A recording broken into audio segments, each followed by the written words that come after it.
This podcast is part of the Democracy Group.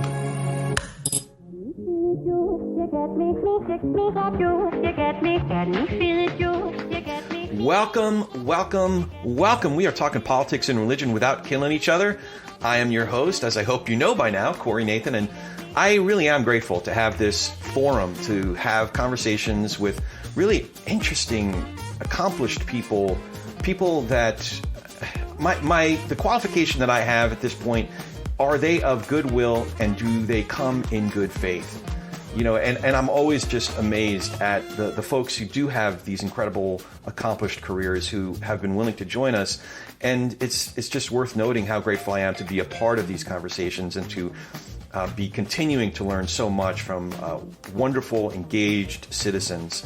It is also an honor to be a part of the Democracy Group, a network of podcasts that examines what's broken in our democracy and how we can work together to fix it. And remember, this is my favor, just leave a review. If you've left a review on one podcast app, go to another app and leave a review there. If you're part of journals that review podcasts, go there and leave a review there. It really does help with our rankings, and it helps get the word out so more people can participate in the conversations, just like the one we're having today with Yuval Levin. Yuval Levin is the Director of Social, Cultural, and Constitutional Studies at the American Enterprise Institute, AEI. He is the founder and editor of National Affairs. He's also a senior editor at The New Atlantis, a contributing editor at National Review, and a contributing opinion writer at The New York Times.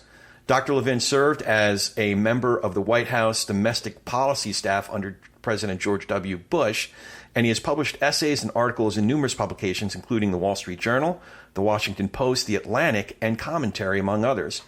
He is the author of several books on political theory and public policy, most recently A Time to Build, From Family and Community to Congress and the Campus, How Recommitting to Our Institutions Can Revive the American Dream. And word has it, there's a new book coming out next spring, so I'll be looking forward to that.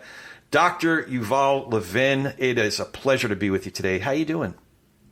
Thank you very much for having me. Doing all right. Oh, good.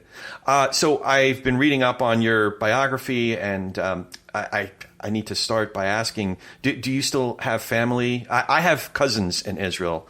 Do you still have family? You were born in Haifa, I think? That's right. I was born in the north of Israel, and yes, I've got a very large family there. Thankfully, all accounted for, but very much, of course, entwined and intertwined in the terrible things happening there. So it's been a difficult week. Yeah, we're getting updates daily from my cousins there, and it's now my direct cousins, the ones I'm closest to. It's now their kids. There's about I forget, of the 8 or 9, I think 5 are now active, or maybe 6. So we're just getting daily updates to see who's accounted for. Thank goodness so far everyone's accounted for. There is some extended family, tragically, that are missing or, feared worse. So I do want to talk a little bit about that. Now, you wrote back in March in the New York Times, the solution to Israel's governing crisis, therefore, cannot simply involve the triumph of one side or the other in today's disputes. The problem is the absence of a constitutional framework for Israeli political life, a shortage of mechanisms to balance majority rule and minority rights. Do you think that the instability there, or the peak of the dissent that has been occurring there in recent months and years, do you think that has something to do with getting the eye off the ball? I don't know. Maybe I'm reaching here, but does that have anything to do with the state that Israel was, the culture was in, that allowed for such a surprise attack like this? I don't know. I mean, I think that we're going to learn a lot about the intelligence failure that happened here. I suppose it's also reasonable to assume that the appearance of weakness, or what can look like weakness to people outside of a democracy when a democratic society is at odds with itself, could have invited the aggression that came upon Israel last weekend.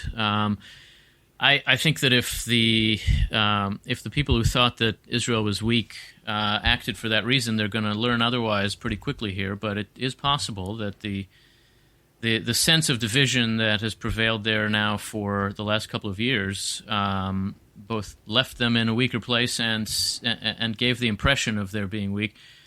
I will tell you that disunity is gone. I mean, as you'll know too, Israeli society now is very, very unified and resolved, and whatever comes after this will be a new phase in their politics, for good or bad.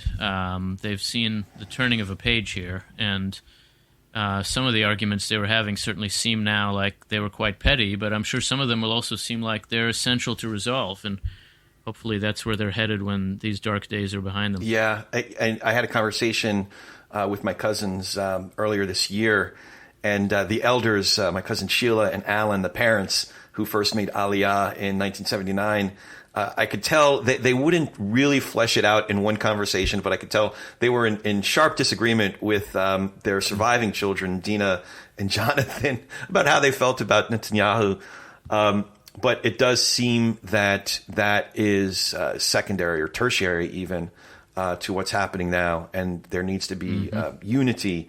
You know, that said, now here in the States, almost as soon as bombs were dropped and reports of deaths, it seems that as soon as that happened, talking points in extreme wings were already emerging. So, for example, one that has been hurled numerous times is about the how the Biden administration essentially helped fund Hamas's attacks on Israel. Number one, do you think is there any merit to that? Number two, is it, if so, is now the time to discuss it?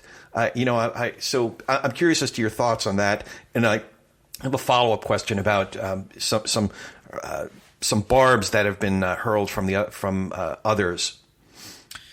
Yeah, look, I don't think that the Biden administration's attitude toward Iran played a central role here. I didn't like what they did. I have very much liked what the president has had to say since the war began just a few days ago here as we record. But, you know, there's always an inclination when something happens in the world to think, in what way is this the fault of the other party in our politics? And it's just what comes naturally to us. The first thing we can say is, well, those people are to blame. But, you know, a lot of what happens in the world isn't really our initiative and isn't the doing of one party or another in American politics. And we have to be able to step back and think, what is our national interest here? What should our priorities be? And not always begin from the premise that everything that happens that we don't like is the fault of the party we don't like in our politics. It is very hard to overcome that instinct. We've seen it now over and over for 20 years, that every major crisis that comes, the first thing we do is blame the people we're already inclined to blame for everything. And, you know, it takes effort to resist that and to think concretely about what's in front of us in our politics. Some things are the fault of people I don't like in political life. Many things are not. And it takes a mature attitude toward politics to think that way. You know, along those lines, I as I get more ensconced in your work and I read others that some have associated with you and some you might embrace as your compatriots. I forget the term that was used. Is a form of conservatism, but like the reform conservatives, yeah. Reformatives or something like that. So, yeah, Ross Douthat and some other great thinkers.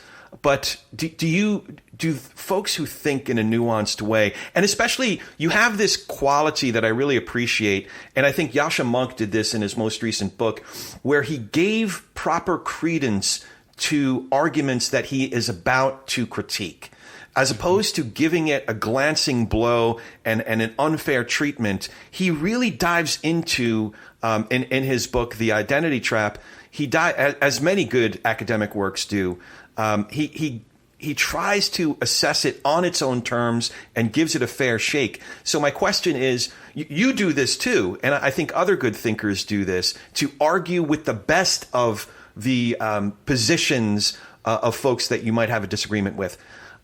Do you have any chance in a climate and a culture where Fox News or the conservative media or infotainment, the complex, is driving the headlines and even the degree to which my friends and neighbors and family members think? Do you have any chance in a climate like that?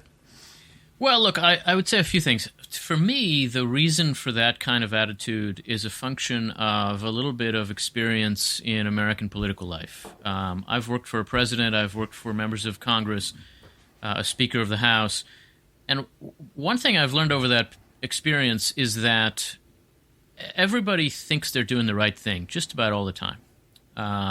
They're often wrong, and I think people that come at politics from a very different direction than I do are often wrong about public policy questions. That's why I come from the side I do.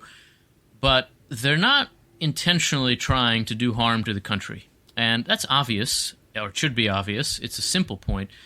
But when you think about how we all approach politics, it's actually a pretty uncommon attitude to assume that nobody really gets out of bed in the morning to hurt other people in our political life. Just about nobody. There are some real sociopaths, and we run into them now and then, but they are quite rare. And generally speaking, when you hear somebody say something you strongly disagree with, you have to ask yourself, why do they think that's the right thing? Because they do. They surely do. It's important to ask that question in part because they could be right, but also because in order to answer them in a way that's persuasive to people who don't start out where you do, but who start out unsure, or even where the other person does, you have to account for the reasons why this person is making the argument they're making. It's persuasive to them, and therefore it's probably persuasive to a lot of other people. So how? Why? How can you get at that? I think what it would take to win, if by win we mean, can I win the struggle for the Republican primary voter? Probably not. The person who's much more angry at the left than I am is going to win that. But can you win in American politics ought to mean, can you build a broad, durable coalition? I think both of our political parties have actually forgotten that that's what it means. That what they should be trying to do is get 60% of the vote, not 50% plus one. They should be trying to get 70% of the vote. They should be trying to get everybody's vote. And if that's how you approach things, and your ambition is higher than just getting through the skirmish, then I do think that winning actually requires an approach to voters that says, maybe you don't start where I do, but here's why you should, or here's why you should end up where I do.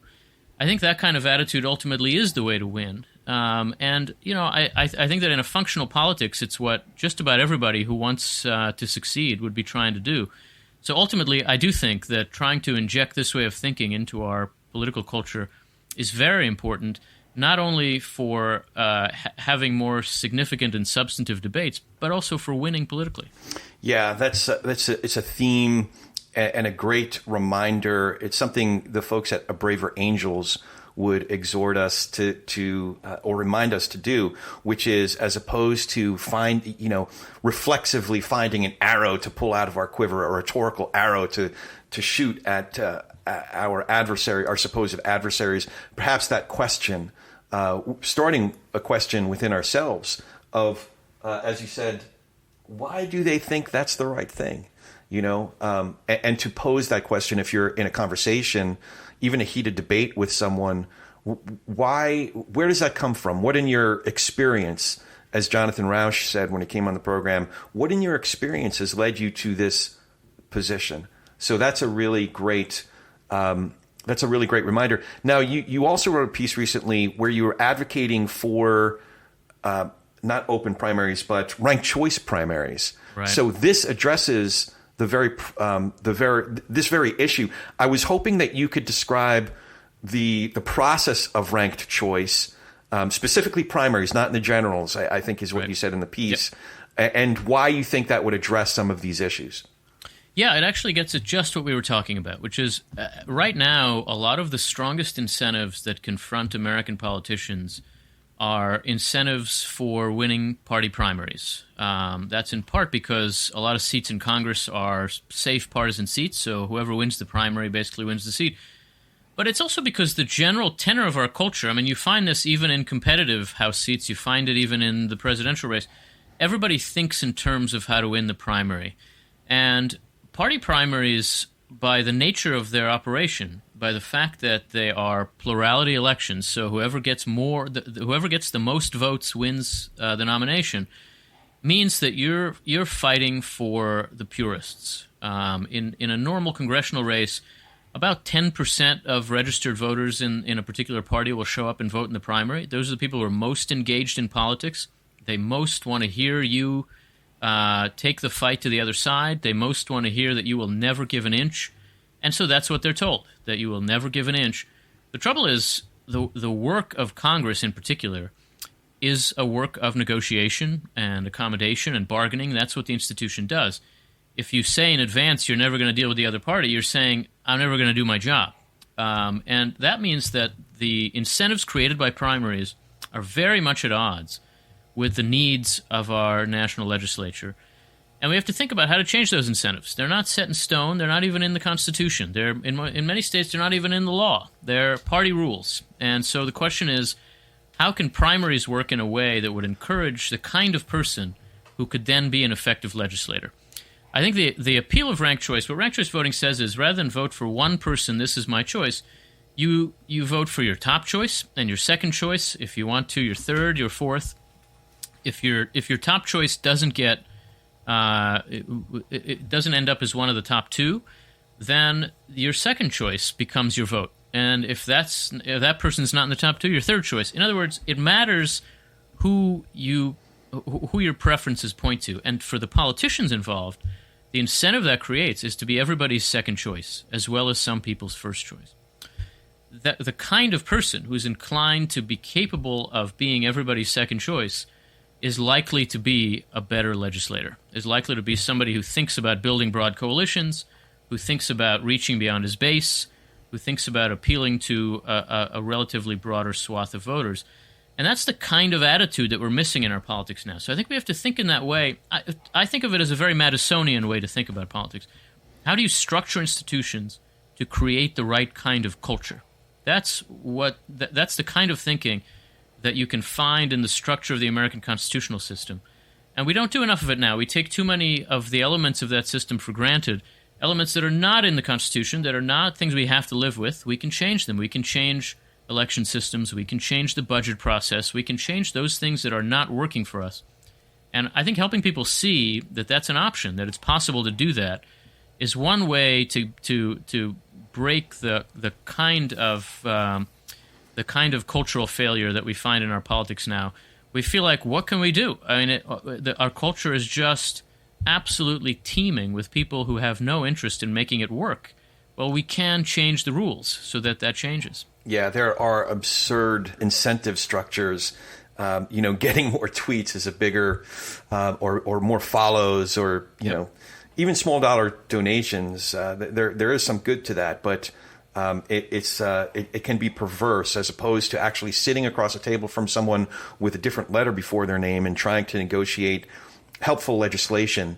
So I do want to follow up on that a little bit. So specifically, ranked choice versus open primaries. Why do you advocate for both, or do you? I don't. So I start from a place that maybe is not the common place that political reform people start from. I think the parties are good for us. I think they're important. I think they're actually an essential piece of the puzzle of our constitutional system, even though they're not described and created in the Constitution itself. They do the same thing the Constitution does, which is they encourage coalition building.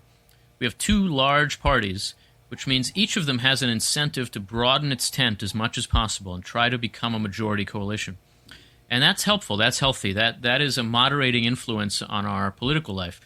The trouble is there are now a lot of counter-incentives pushing in the other direction that are kind of deforming the parties, and primaries are one of those. The incentive in the primary is not to build a broad coalition, but to turn out the most intensely devoted voters you have. The way forward, it seems to me, has got to be a way of strengthening the parties as institutions, not weakening them. We're in a partisan moment because our parties are weak, not because they're strong. Parties actually constrain partisanship, ironically, because, again, they want to win a big, broad coalition. The Democratic Party has to win elections in Oregon and in South Carolina. The Republican Party has to win elections both in Texas and in Massachusetts.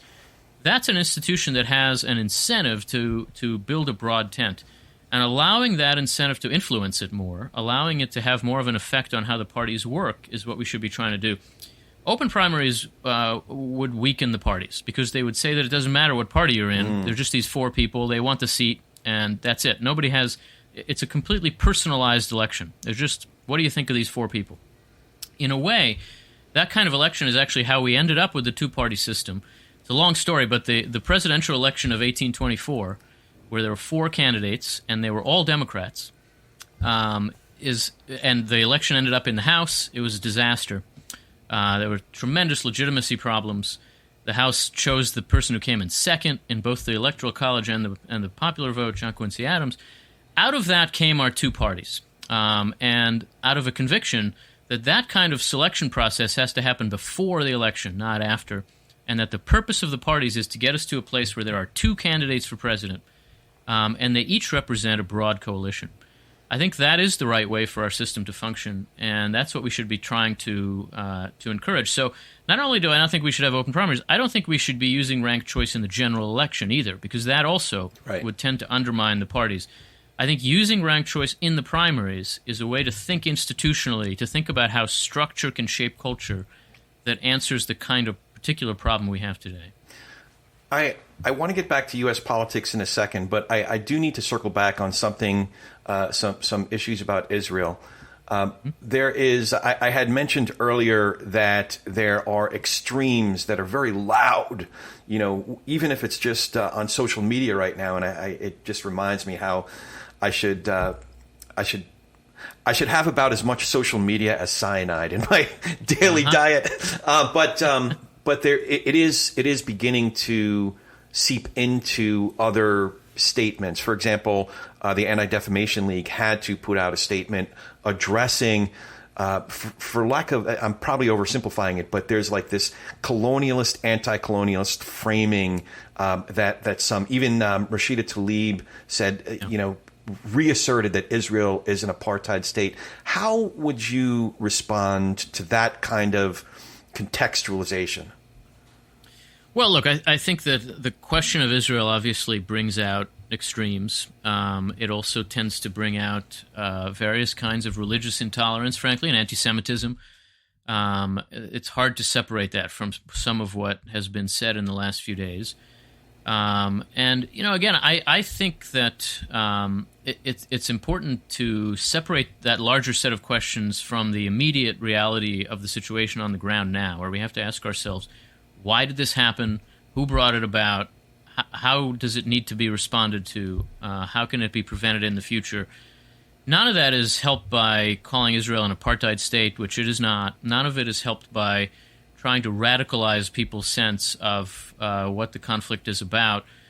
There are, of course, real concerns and interests of the Palestinians here as well. They have been terribly, terribly mistreated by Israel and by their own leaders and by the Arab states for 3-4 generations now. And, it is understandable that they are in a situation where they're extremely frustrated and looking for ways to break out of the situation they're in. That doesn't excuse anything like the kind of behavior that their leaders and that the militant wing of Hamas and others engage in. And we have to be able to separate those things, that there is a real underlying issue here, but there are also just outright violations of the norm of human existence that cannot be tolerated and must not be tolerated. And again, I think it's a function of our immediate knee-jerk tendency to turn every question into a simple partisan debate that we immediately fall into this kind of left-right divide. I think we've mostly avoided that around Israel so far. We're speaking just less than a week into the terrible war there.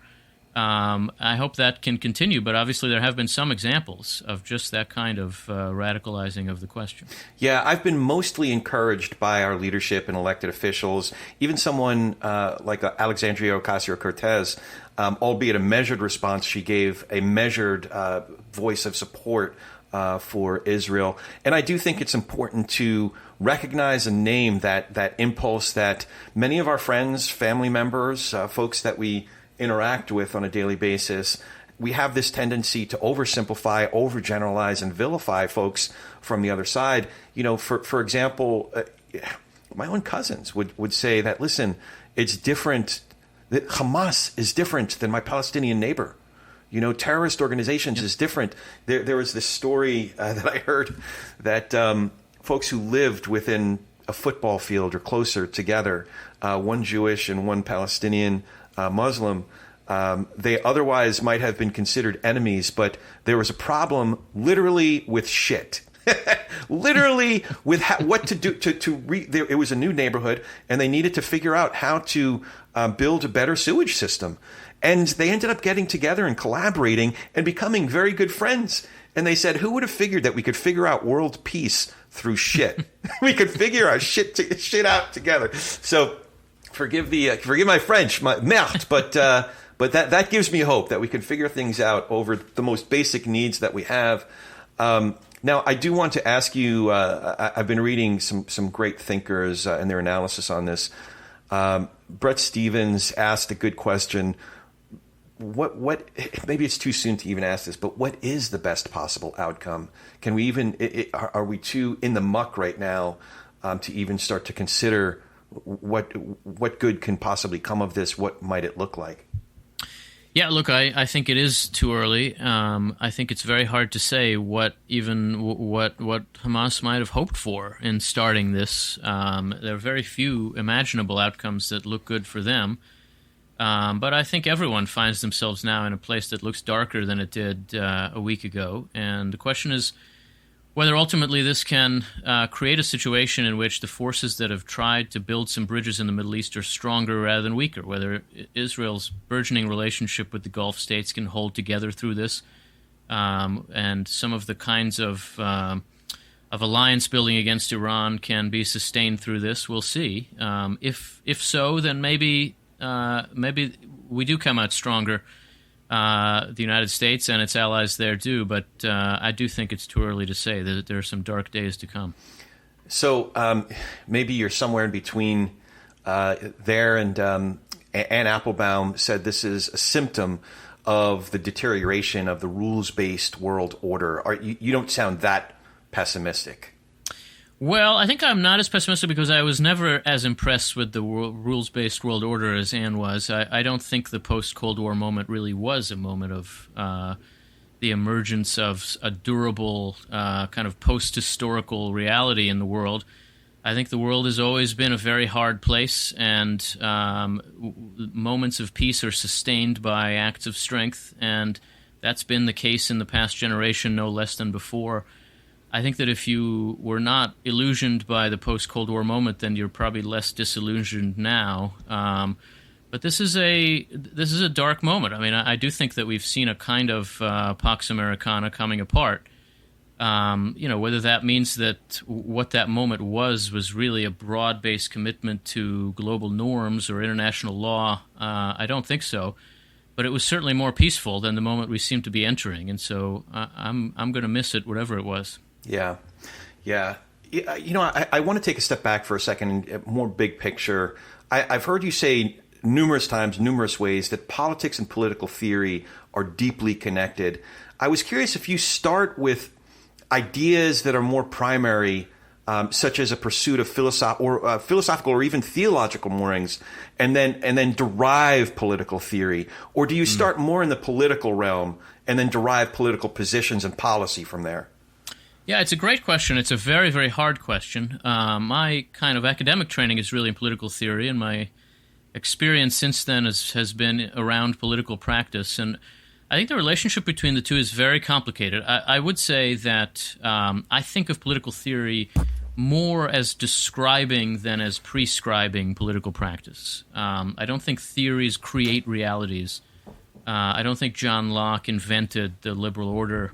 And that's not quite the right way to think about it. But I do think that politics answers to an underlying anthropology, that how we understand the nature of the human person has a lot to do with how we think about political life, and that the division of our politics into left and right, which has endured now for a very long time, at least I would say since the age of the French Revolution, has a lot to do with a profound difference in Western, broadly liberal societies about the nature of the human person, about whether we should think of the human being as, in a Jewish and Christian sense, fallen, broken, born to sin, and therefore in need of formation, which is how I tend to think of the human person, or whether we think of the human person in a more kind of radically liberal way as born ready for freedom, but prevented from being free by a variety of oppressive institutions. I think these two ways of looking at politics, thinking about it on the one hand in terms of oppressor versus oppressed, as the left tends to do, or on the other hand as order versus disorder, civilization versus barbarism. I borrow these terms, by the way, from Arnold Kling, who wrote a wonderful book called The Three Languages of Politics that really everybody ought to read.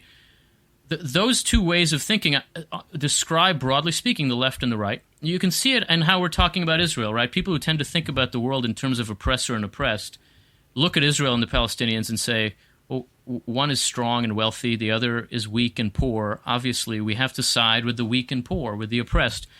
The other side looks at the Israeli-Palestinian conflict and sees civilization and barbarism, sees a democratic society fighting people who would behead children in their homes, and obviously we know where we stand. Those are actually two ways of thinking about how to approach politics altogether, and I think they actually explain an enormous amount of the deepest debates and divides that we find in our politics. If you think about debates about policing, debates about immigration, one side sees oppressor and oppressed, the other side sees order and disorder, and they're both right. I mean, they have something important to offer. The difference between them is not a matter of which is more right about the situation. It's a matter of what you actually think about human nature. And in that sense, political theory is essential to helping us understand political practice, even though practice isn't just applied theory.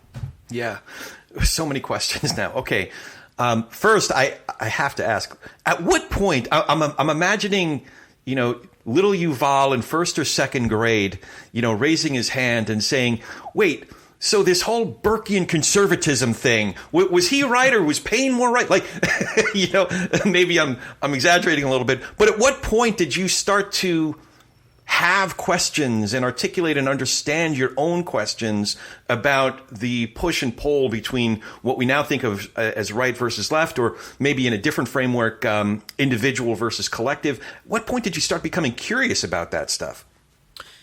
It's hard to know yourself that way. Certainly not in second grade, but I would say by the end of high school, I cared about politics, and I knew that. I knew that I was on the right, too, broadly speaking, though I can't probably quite recreate what I meant by that at the age of 16 or something. And it was really over time, and with the help of some teachers and some books, that I came to think that there was something underlying our politics that could be understood in terms that were not simply partisan, but that were about some deeper questions.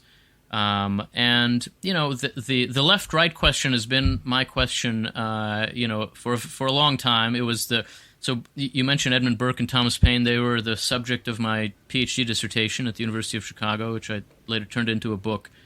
I've been wrestling with that question for quite a while, but exactly when just caring about politics becomes a kind of political theory quest, at some point in the college years, I guess, it's hard to pinpoint it. Yeah, it's funny. We might get back to the book, but as I read through their arguments and their positions, I'm often wondering, wait, Burke sounds a little bit more like some people on the left now, and Paine sounds a little bit more, and it's constantly going back and forth. I was also curious, though, do you have other disciplines or interests that give you an illustration to help you better understand the conversations and the principles that is within your immediate discipline? In other words, I think about when I was working out some theological principles, the people of Israel in Hebrew Bible, or the body of Christ as they would think of it in New Testament. This great teacher, J. Cameron Carter, gave me a great illustration through jazz what was it? Coltrane. Coltrane gave a great illustration that really helped me better understand the concept of the body of Christ, which basically it's a theological understanding the tension between individual and collective and where we place ourselves within it. So I was wondering if you have other disciplines or interests that help you better understand these big principles. Yeah, I mean, look, I'm a recovering political scientist, but I think that a lot of the kind of frameworks for my thinking actually come from a process of of trying to educate myself in sociology now for a while, real sociology, not the kind of partisan mess that too often now passes for it, but the kind of engagement with deep questions of the relationship between the individual and the collective that have been the essence of sociology, at least since Max Weber in the 19th century. A lot of the ways that I think about political questions are a kind of unsystematic sociology, self-taught sociology. And I think that where that often shows up is in a tendency to think about the way in which culture shapes character, which is not a question that political science takes up, at least not since Aristotle, but is very much, of course, at the center of how sociology thinks about the nature of the human person. I've had a lot of help from great teachers on that front too. My real teacher was Leon Kass at the University of Chicago, who thought about this whole range of questions, from the religious and theological, really, to the question of the nature of the human person. And I would say, in a way, what he taught me was how to paraphrase Aristotle, which is almost my only marketable skill. There's basically nothing I'm doing in my work that isn't just paraphrasing Aristotle. And if people knew Aristotle better, they'd have less to learn from that work, because that's all it is. And Aristotle really has a sense that the human person is shaped and formed, and is even that the soul is best understood as a form, in ways that have very deeply informed my own ways of thinking, and of course his political thought and ethical thought. Aristotle's ethics, at its core, it says ethics is not about asking what should I do in this situation. It's asking what kind of person do I want to be, and what would that kind of person do in this situation? The difference is not a small difference, and I think it really offers a kind of profound guide for how to contend with some of the deepest questions we all face. What kind of person would I want to be in this situation? It's a great compass sort of question. Yeah, it's a way to impose responsibility on yourself at the moments when it is hardest to bear. I probably fall short of that. I certainly fall short. Way too often. I did have a question for you that's sort of an on-the-ground question. You're someone who's been at the table, so to speak, at the highest levels where policy and legislation, it's actually being worked out. So the ways you have of exercising these political positions and principles are more concrete than many of us. So many of us, it's worked out, just in the conversations we are having, as I've mentioned, with our friends and our neighbors and around the Thanksgiving table. So is it still important then for folks who won't be, for example, a special assistant to a U.S. president on domestic policy to think about this stuff? Oh, I think it's very important. It's important because we're all citizens of a republic, which means we own this country. This is our society, and we're going to share its fate in common. So it's really vital for us to understand the questions that it confronts and to be part where we can, at whatever level it makes sense for us to be engaged in addressing those problems. And we're also voters. We have to judge the people who make big decisions, and I do think it's very important for us to think through the problems we face. I don't think it's particularly important to win an argument with your uncle at the Thanksgiving table. It's just not. And I think sometimes you have to be able to say, well, look, that's one guy, and I get it. It upsets me that he's saying these things. I really think he's wrong, but pass the gravy. And at the same time, we have to be able to engage in those questions when they do matter, in moments where decisions are made, in places where our voice can make a difference. And drawing that distinction, I think in some ways the kind of technological space that we all live in now makes it very hard for us to tell the difference between these things. A lot of times, the winning the argument in the moment just isn't really the point. And when you're engaged in a debate with somebody, the person you're debating very often isn't really your audience at all. It's everybody else who's taking it in, who's trying to learn from it. And you have to speak to people who are open-minded and believe that there are a lot of people who are open-minded, even about whatever issue it is that you're debating with somebody who is not at all open-minded. And that's hard work. But, I guess one lesson I've taken from having a little bit of experience in how government works is that those debates do matter, that the shape that our arguments take, the assumptions we walk away with, are what we draw on in moments when there isn't time to start from scratch and think it through. And that kind of formation that happens over many, many years is what serves you when you have to make a quick decision in a moment of crisis or in a moment of action. And so doing the work to make sure that goes well really does matter, absolutely. Yeah. I want to put a pitch in for the title of your next book. I really think you're wrong, but pass the gravy. But you're right. I think when we do confront ideas or positions that at first glance seem obnoxious to us, they stink. We have this reflexive reaction against it.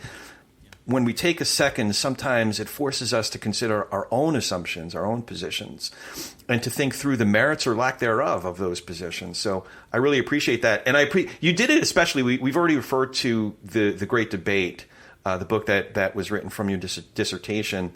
I want to sort of contemporize that, if that's the right word. Toward the beginning of that book, you said Burke and Paine laid out the beginnings of the left and right.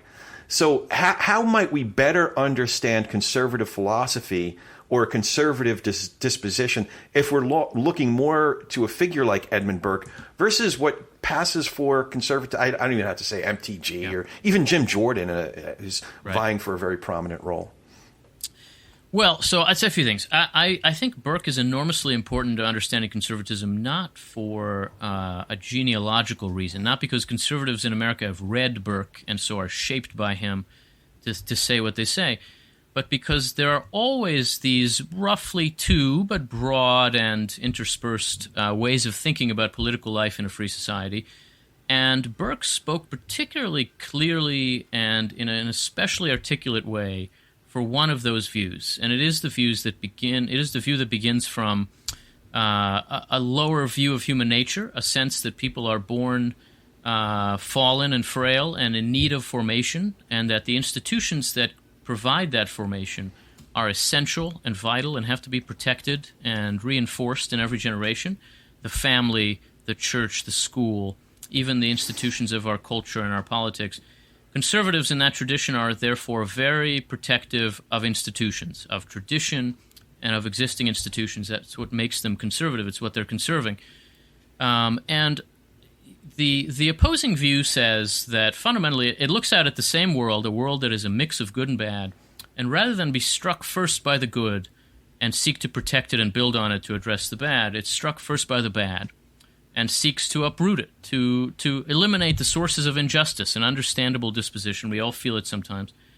And I think that view, therefore, cares much less for institutions and for traditions, thinks that getting to the right place in politics is much simpler than that. I think it would not be wrong to say that we have seen a kind of radicalization of the American right over the last two generations that has made it less protective of institutions.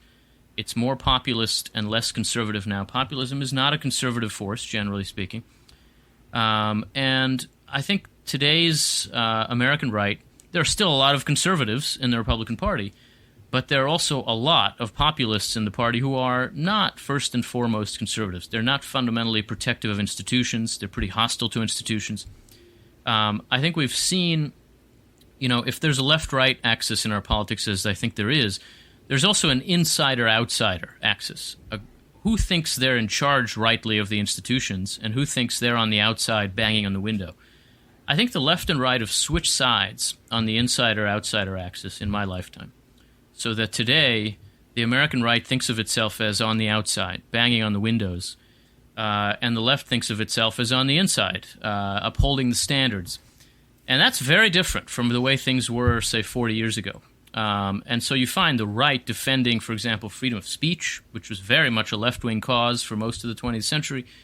You find the right engaged in a particular kind of outsider conspiracism, where the deep state and corporations are engaged in trying to put us down. That's how the left talked for most of my lifetime.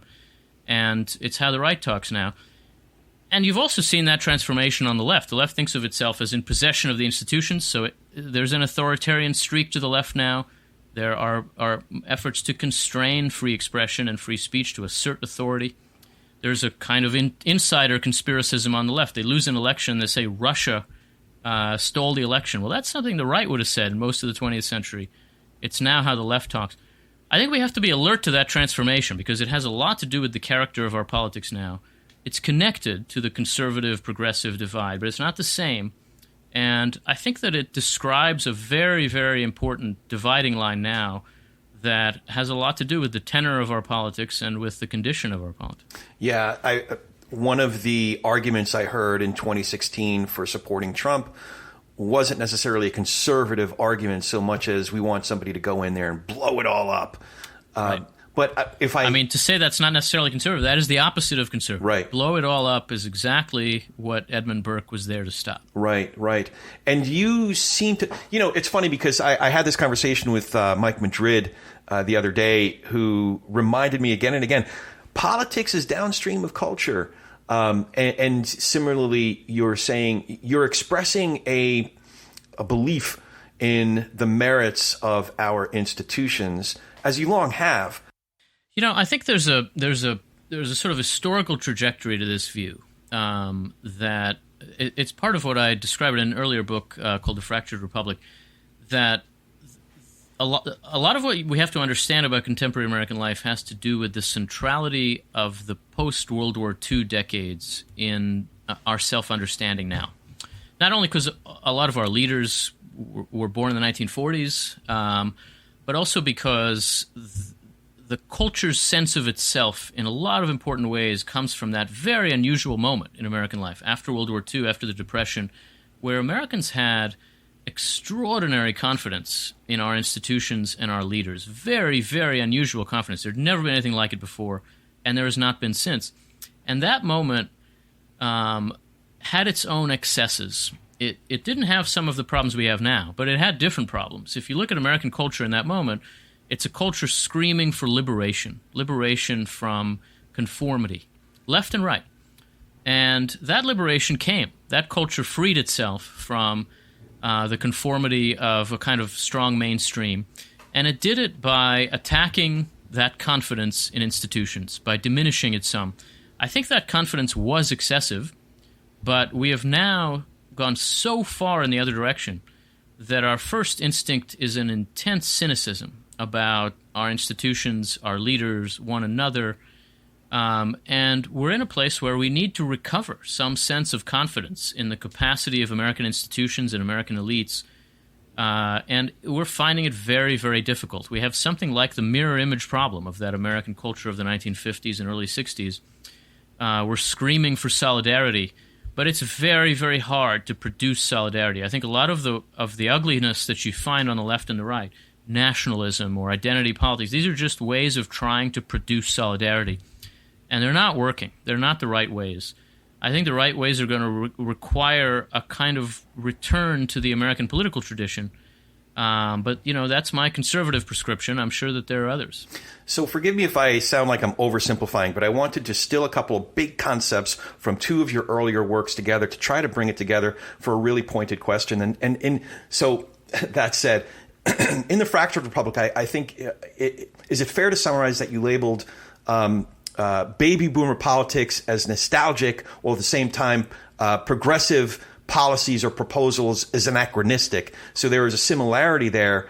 And then tying that together with something that you dealt with in the Burke and Payne book, The Great Debate, you reintroduced us to Burke's virtue of equipoise. So I guess the pointed question would be, are the fights that we're having today, do they threaten the equipoise of our republic? Or is this just something that the sort of chaotic nature of what it means to be American? Well, there's certainly some of both in there, but I do worry about the kind of fights we're having today. And what worries me about them, it has to do with the way you put the question. What worries me about them is that they're not about the future. They're not about what kind of future do we want to have together.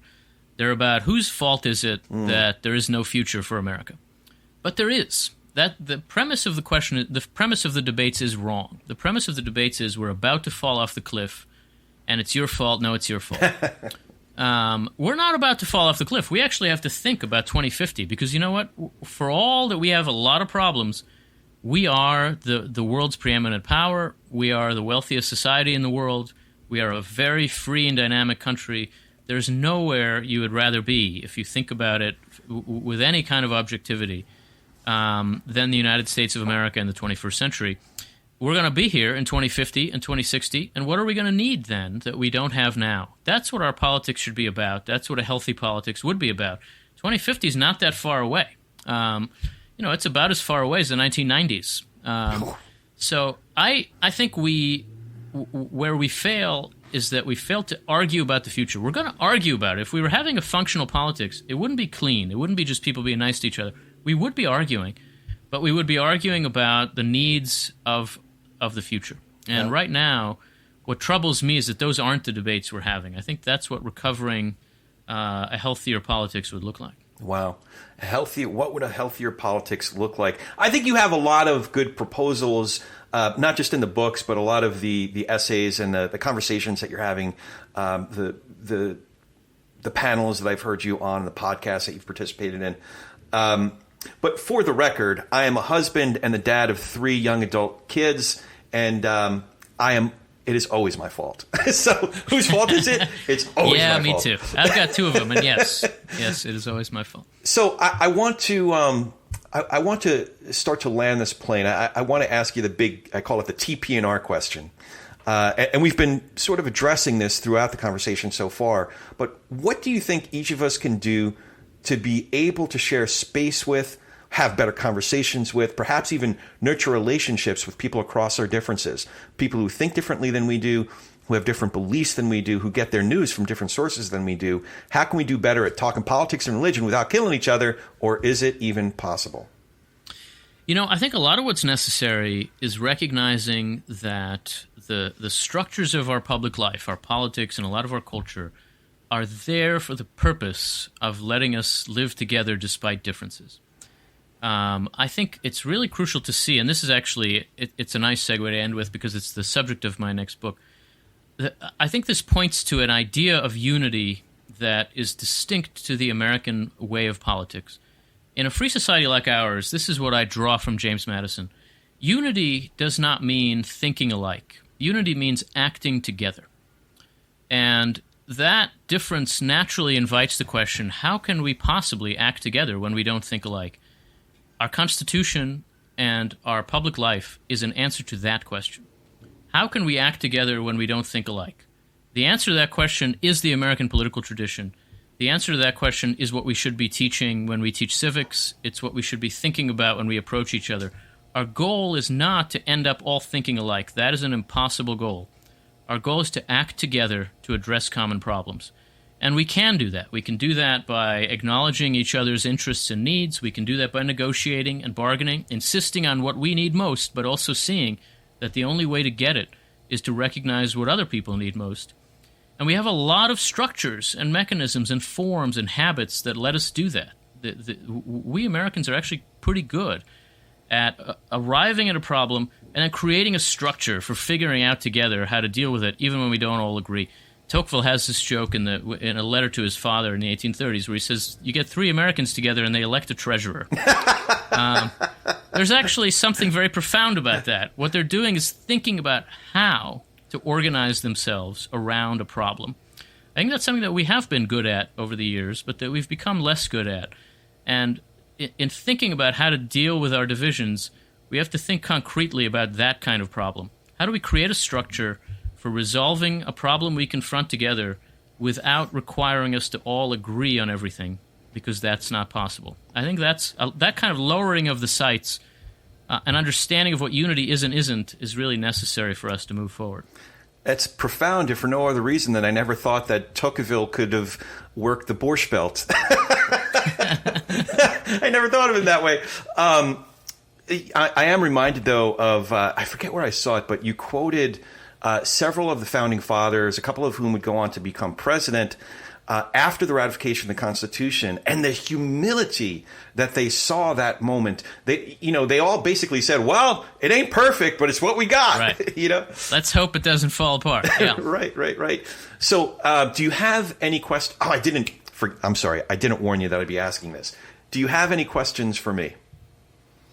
The thing I wonder is just above all, what would you say you've learned from talking to people of the caliber you've been talking to about how Americans can live together? I mean, if you were to say, I've spent all this time, I've done all this thinking, the first lesson for me is, what would it be? What comes to mind is something that you reminded us, you reminded me of earlier in the conversation, which is what Monty Guzman would call a radical curiosity. As opposed, we have to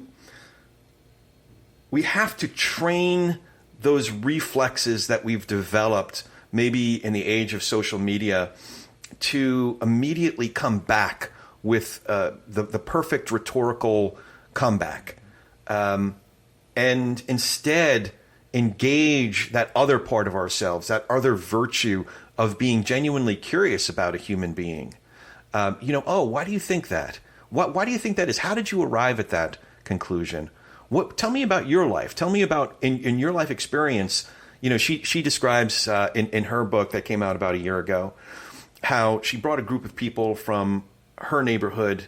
I think it's close to Seattle, Washington, about 5 hours away to the very northern part of Oregon, where it was 80% red or 80% Trump voters, and they had basically lunch together, and they spent the day together just to learn about each other.